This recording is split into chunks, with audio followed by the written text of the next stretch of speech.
Welcome, fellow Biafrans, lovers of freedom across the world. I welcome you to this amazing program. Thank you so much for joining us on this very platform. Thank you for your support. Thank you for helping us to share the information. Thank you for all your participation on program on this very platform. I appreciate you. And I say, may Chukwu Kukabiyama continue to guide and protect every one of you. If you have not yet subscribed to this very channel, please kindly subscribe, like, and share to all platforms. Share to family and friends. Share to those who are close to you so that they can join us on this very platform. Remember, this is Biafra Exodus Hard Talk TV, a platform where we bring information that has to do with the restoration of independent state of Biafra. A platform where we share information coming from the Prime Minister, Mazi Simon Ekpa. In this platform, we say things the way they are. We bring information to the Biafran people, more especially on issues that have to do with the restoration of independent state of Biafra. And we have come once again. Hundreds of lives and hundreds of billions of naira have been lost to the sit-at-home order and its enforcement.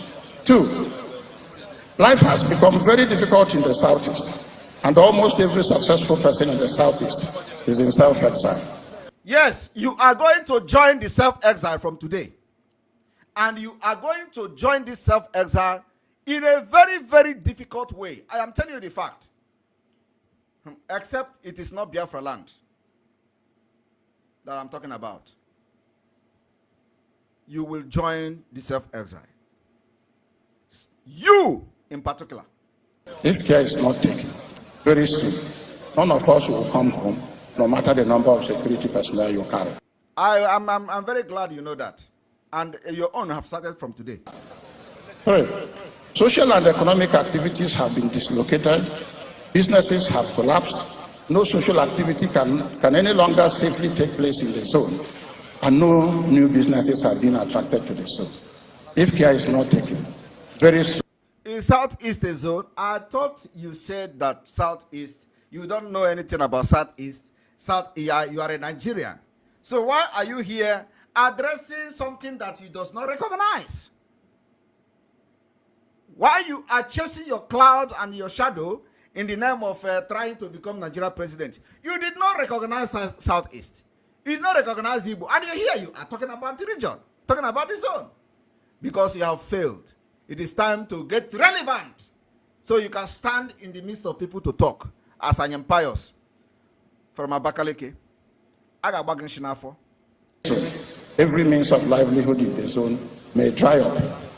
Heavy arms and ammunition have become instruments of political campaigns, resulting in gross voter apathy. It has become political campaign, arms and ammunition. Who are those that are doing campaign with arms and ammunition? The people sitting there with him, including himself. Are we doing political campaign in Biafra? The answer is no.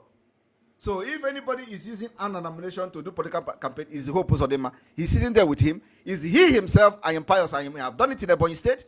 Is Soludo is sitting there with him. Mba of Enugu is sitting there. All of them are the one using the guns and ammunition to do campaign. They are talking to themselves. Biafra do not have business in Nigeria politics. So we don't involve. Our guns are focused at making sure that military don't come to kill our women again. The terrorists in the army doesn't come to kill at will, like they used to do before. That is what our gun is doing. And it is working perfectly, serving that purpose.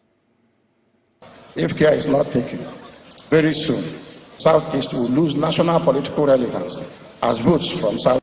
He says Southeast very soon, Southeast will lose national political relevance. Ask him, when has Southeast ever had national political relevance?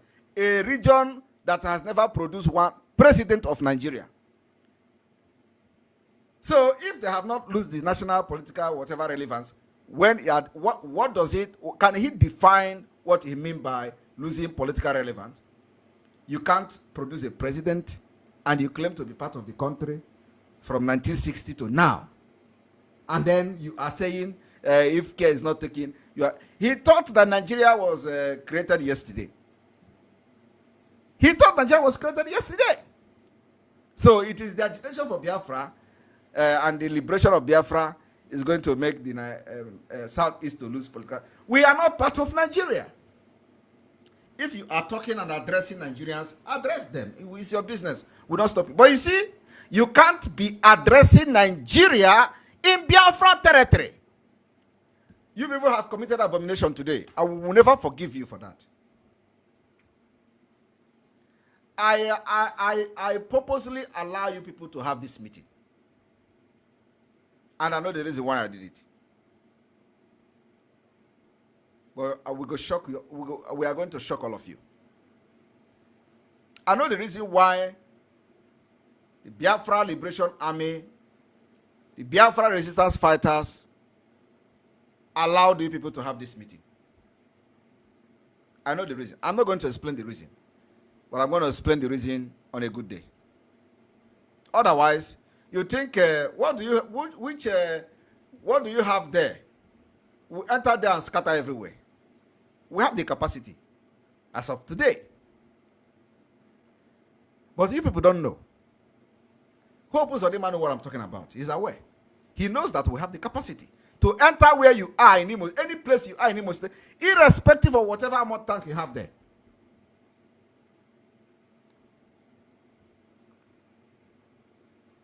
The time has not come for that. The time is going to come. When the time comes, you will see it happen. I am following the step, and I will never miss this track. No matter the provocation, my target, I can never miss it. Southeast will no longer be of any consequence. Crime and criminality have become widespread in Southeast because common criminals have taken advantage of the agitation. There is clearly. He said common criminals have taken the advantage of the agitation as if they like the agitation. Okay? He said common criminals have taken the advantage of the agitation as if they like the agitation. Did they like the agitation? Have they been part of the agitation before? So why are you now worried about who has taken over agitation that you were never part of? Why are you worried? You're worried about the agitation has been taken over. You never supported agitation. You never believed in agitation. You never part of the agitation. So why are you worried about something you will never be part of? There is nothing more precious in life than freedom. Freedom is very important. And I need you to understand this very morning. Every Yoruba person supporting Fulani, you are setting up yourself to become like the Hausa people. Remember when Hausa was supporting Fulani? We are Hausa Fulani, we are Hausa Fulani. Where are the Hausa people today? I ask you. Where are those Hausa people today? Do you see them anymore? They're saying we are Hausa Fulani, we are Hausa Fulani. Do you see them again today?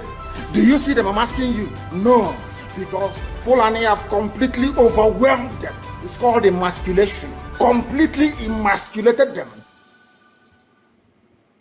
Now I want every Biafran to listen and listen attentively to this. I'm going to play again the video of this idiot. Somebody who was talking about Igbo, talking about Southeast. I want you to listen to this. We're going to play from 33.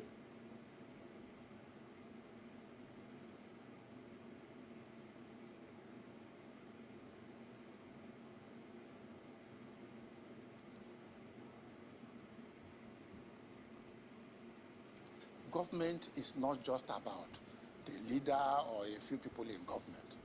The government must be the responsibility of everybody for it to make progress. You give everybody a stake in that government. And of course, that is what we talk about patriotism. And people will commit to it and make a success of your policies. All right, let me come here, Senator Anyim. And there are two critical questions as to the political dimension of your ambition. No matter what it is, no matter how wonderful your ideas are, it still boils down to the fact that your political party needs to make a decision that will favor you to emerge as a candidate. First and foremost is the issue of Igbo presidency and the capacity of the Southeast being able to get a ticket of a political party like the PDP. Your party seems to have thrown it open. How will your chance look in the light of this? Does it dim your chance when your party is throwing it up and it looks so much that we have more northern hopefuls or aspirants in the PDP?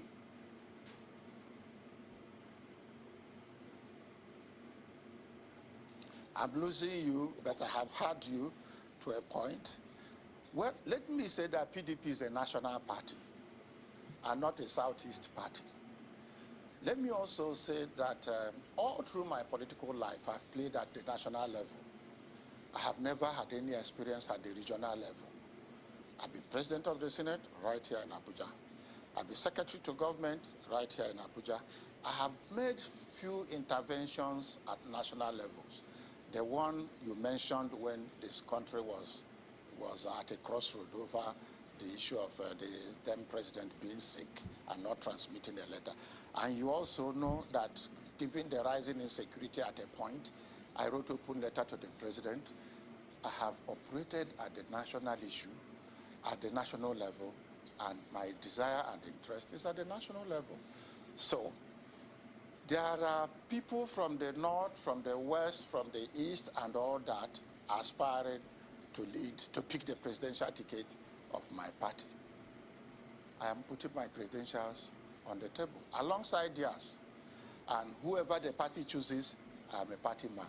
But I believe that I have the right credentials, I have the right experience, I have the right capacity, I have the right competence, and I can compete with anybody on the table.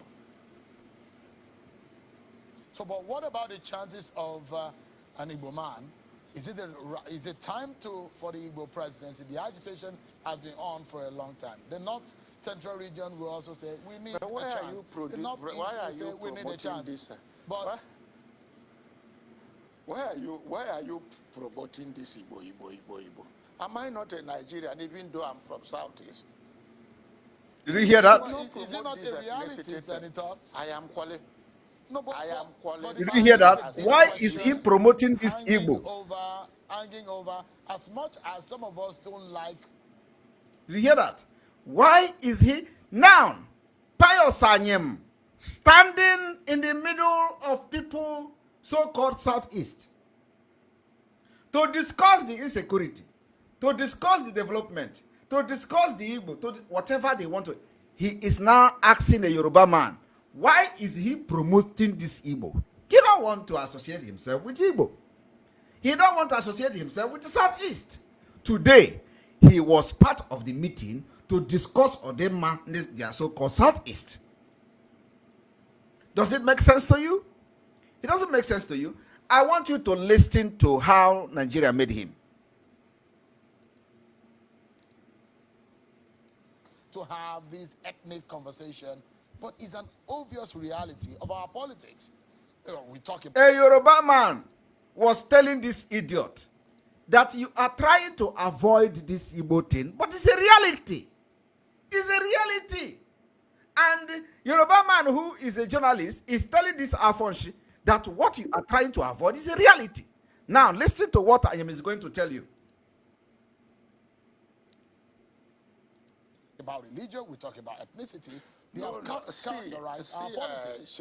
And so they determine it most of the times, except a politician wants to deceive himself or herself.